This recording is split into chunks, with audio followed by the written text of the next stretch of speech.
Today, excited to share with you the 11th letter in the Hebrew alphabet, the building blocks of creation, the language that we love so much. It is one letter, but can be displayed in three different forms.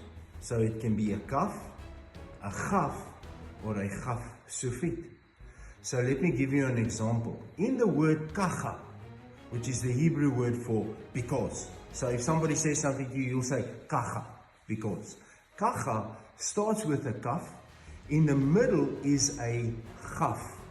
So kacha, the chaf. But the chaf sufit is displayed in the word lech, lecha. When Yud-Heh-Vav, a creator of the universe, called Abraham, he said, lech, lecha. Get up, take your things, and go. The kaf is the 11th letter in the Hebrew alphabet, so it has number 11 and it has a gematria of 20. 20 reflecting a double portion of a completed cycle or a divine order. 11 is usually associated with chaos, disorder, disarray, because it is between the letter 10, which is a completed cycle, and the letter 12, which is absolutely God's order of government and ruling.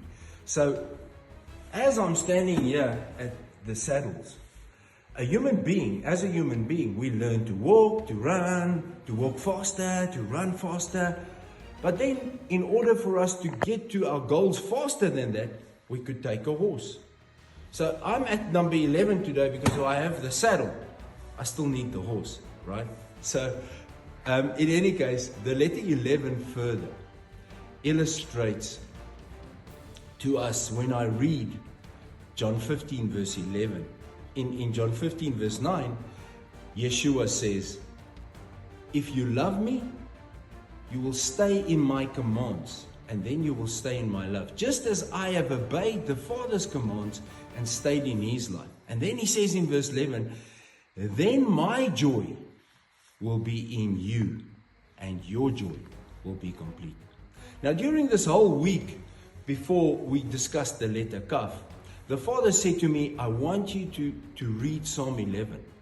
And I was so busy, I never got around to it. And when I read Psalm 11, a psalm that I've seldom read in my entire life, I realized that Psalm 11 displays the majesty, the might, the power of God Most High. Because this psalm illustrates to us what the pictograph is of the kaf, an open hand. If we submit and we give our life through Messiah Yeshua to Father Most High, we receive. We receive the Father's protection. We receive what Psalm 11 illustrates, where our enemies will be placed at our feet, not because of who we are, but because of God. Thank you, Kaf, Chaf, and Chaf Sefit, for walking in obedience to your purpose. May grace and shalom be ours in full measure.